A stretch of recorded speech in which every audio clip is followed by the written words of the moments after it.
Our guest today is Helena Kennedy. She's best known as being one of the country's leading lawyers and defender of human rights. But over the years, she's made a major contribution to education, authoring a number of reports and sitting on a number of very important commissions. Helena, thank you for joining us today. You're of that generation that's the first in your family to go to university. Why was it that it was you who managed to get to university when your parents, grandparents didn't? Well, first of all, I went into higher education, but I didn't go to university. I went straight to the Counsel of Legal Education, which you could do in those days, to study law. But it was a huge departure for one of us to be going on to higher education. I had two older sisters who were 9 and 10 years older than I was, and one younger sister. And those two older sisters just missed out. You know, they were born during the war and left school at 15.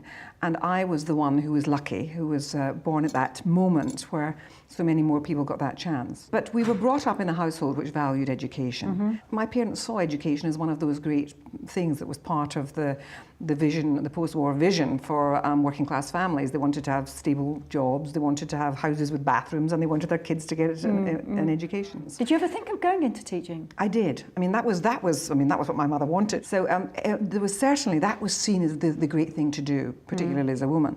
But I became interested at school. I was encouraged. I had great teachers, and I became very interested in debating. And which the Scottish system is particularly good at, to tell you the truth. It is. I mean, I'm sure it's why there's so many Scottish politicians. You went into law, but you kept this interest in education running, and throughout your whole of your career, it's almost as though you've always been practicing law, but contributing to the education debate as well. Just wanted to touch on the reports that you'd been involved with and the work that you've done. And 97, I think it was the report into further education. Yeah. And I was wondering, sort of 10 years on, say a little bit about how you think that's gone, whether we're stronger in further education now, and whether we're getting as much out of that system as we ought to do. Learning Works actually came out of a period of work looking at the further education system. And one of the things that was very clear to me was that so often the people who ended up before the courts had missed out in education, who breathed in failure at an early stage. And so second chance education is absolutely vital. And while further education provides, you know, often it's terrific sixth form education straight from people who just don't want to be at the sixth form in a school. It provides many different, facets of education. But one of the most precious things it does is provide a way back in to education. And they're very much community-based as well, which it's easier to get back to a college, isn't it? The foundation you set up was very much the same lines for second chance people going back to learning, perhaps people who'd missed out the first time round. Tell us a little bit about that. Well, what happened was, after the Learning Works report came out, there was sort of, one of the things I was very concerned about was that the student, the person who went into further education, talented, and very often there would be people who would have aspiration to use that to go into university, but who couldn't because they were frightened, the possibility of debt, and just that little bit of extra money was going to make a difference. I mean, basically, this was about working with wonderful people in further education, who are actually the backbone of this, the colleges, where they would identify the students, they help me. What's your view now about the work that's being done to broaden access into higher education? But now we do have fees. Equally, we have lots of initiatives that are meant to widen education. How well do you think we're doing? Well, I mean, the headway has been phenomenal by comparison with what had gone on in the past. So there's been a great leap forward, but there's still an awful lot of work to do, as you yourself know. And it's about providing the right kind of support. I mean, we really need to recognise that there are some people who have faced so many problems in life that, in fact, to go into the daunting experience of higher education, that they really do need additional support. On a weekly basis, you must be defending young people, not so young people, in front of the courts, serious charges, who presumably have rarely had a really good experience in schools. Is that fair comment about the youngsters who come before the courts? If you examine the people who end up coming before the courts, by and large, you'll find a huge number of them are people who have not fared well in the education system. And often it's about multiple social problems. There are real questions here that have to be addressed, and I've seen it. And I just think that, I often will represent really clever, smart boys who've got themselves into serious trouble, and you take it back and you hear their story and you really sort of chew the fat with them, and you know that in fact all that kind of, if you like, corrupted talent, which has ended up in crime, could have been channeled into fabulous things. They could have been in the city and making tons of money legitimately. Right, that's right. I know, and I used to teach, used to say they were streetwise. They wouldn't behave in class and you couldn't get them to do anything, but they really could survive in the world outside school. And one of the other things that we're only getting to grips with is that lots of those boys in classes, and I'm saying boys particularly, adolescent boys who give teachers a bad time, it's often because they are disguising the fact that actually they've got dyslexia or problems where they never got the learning of to read in their pocket properly the first time round.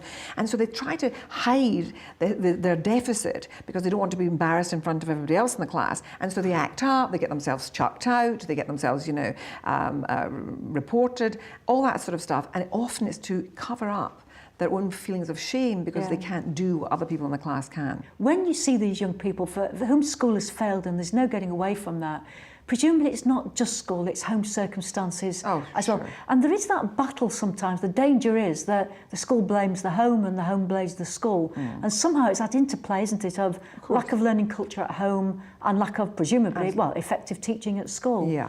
I mean, it often, if people have themselves had a bad experience about school, then of course that's how it will be talked about at home. I mean, for the most part, they want their kids to get a handle on it and to be part of it and to do well in it.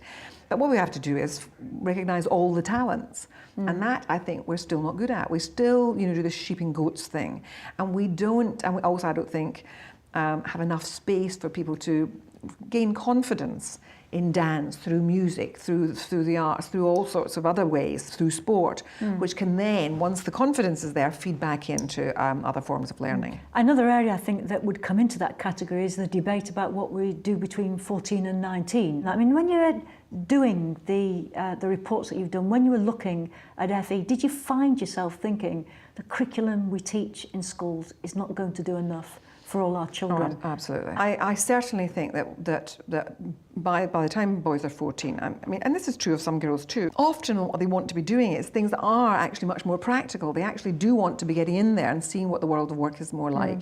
And so I like the fact that there is a level of development now of notions that you can actually have time out. I was thinking, when you're talking about the youngsters who you might see in the court situation, you have seen over the years, we're not very good, are we, at that point of linking them back into education? Prison education has probably, put it bluntly, not been the strongest part of our education. How can we imagine or pretend or create a fiction that we're doing that well with the numbers that are going into prison?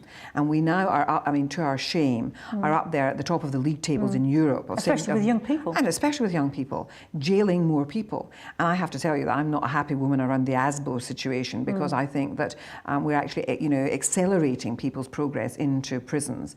And once a young person is lumbered with the fact that they've been to prison, it's very, very hard for life to take a better turn. I wanted to go into the Power Report because it really has touched into something, I think, which is linked into schools, but it's linked into the notion of community and everything we are and democracy, what we are as a nation. It's this sort of lack of ability to engage our young people in the political process we've got, or more the other way around, the lack of ability of the political process to engage with young people. That's right. When you looked at the evidence, I mean, you had views before you started the Power Report. Were you surprised about the lack of engagement of the evidence you got? I really was. There were a number of things that were quite shocking. I mean, one, we knew that young people were not voting before we embarked on this. I mean, that was something that I knew.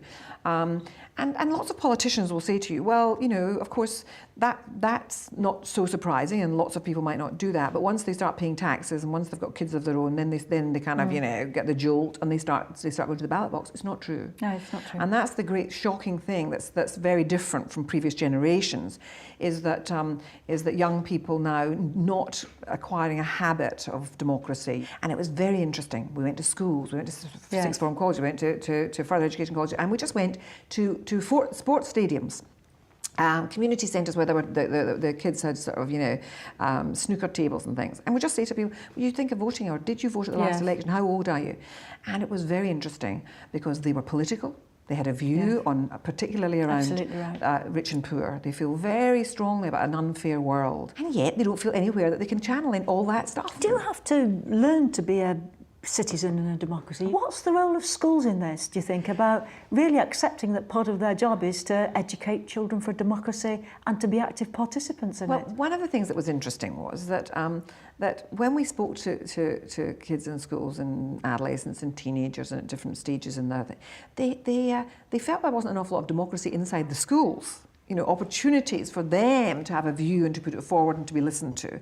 So the political system in some ways reflected what they felt happened in their own schools. So I say this to teachers, that actually it's not good enough just to talk about it, you actually have to find ways in which they can exercise a bit of power themselves, because that democracy is about power and managing power. But the other thing was that you have to make space where people can express their views. And I think teachers have a very important role in all of that. But teachers at the moment are feeling fearful because they feel that, if they're seen to be in any way themselves political in schools, then of course they're jumped on from on high. They also haven't got an awful lot of time to be doing this stuff. I think that's another thing as well. The timetable now is genuinely so crowded and so much is demanded that if you're teaching a young boy or a young girl to argue well and debate well, I think teachers often feel that that's not recognised anywhere in the accountability system. I definitely think you have to make those spaces, create spaces and recognise that citizenship is about asking the democratic why. It's about a degree of scepticism. You have to develop that. If people want to know, how does it work? Why should I believe that? I suppose progress has been made. Citizenship has now become a subject on the curriculum. Should it be examined? Should everybody have to have a GCSE in citizenship before you leave school? Would it make a difference? I don't know about whether you make it a GCSE, but I certainly feel that business of just knowing how the system works. Somebody said to me, a young woman said to me the other day, that she didn't know that we had a first past the post system, and could I explain that to her? Yes. And so, quite basic things are pass people by. And so I think it's important that we just give people those ways in to understanding the system. It's a language you need to engage in democracy. To some extent. I wanted to just finish by asking you really, sort of, if you look at this generation of young people, how confident are you about what our world will be like when they are adults and take over? So how solvable are some of the issues we've been talking about today, and how confident are you that this generation of young people can crack it? Yeah, well, you see, I of course, I'm an optimist. I'm a kind of cup half full person, and I go to schools a lot, and I go to prize givings, and I go to talk about law and so on, and I believe that actually our new generation are going to be really the people who'll make the difference. That particularly on the environment, they know this is urgent, and they think we've failed them, and they're going to feel that about war, and they're going to feel that about a lot of those big subjects, and I feel confident that they are actually going to revisit this because they feel that the grown-ups let them down. I think every generation feels that, and I think that's probably right. Helena, thank you very much indeed.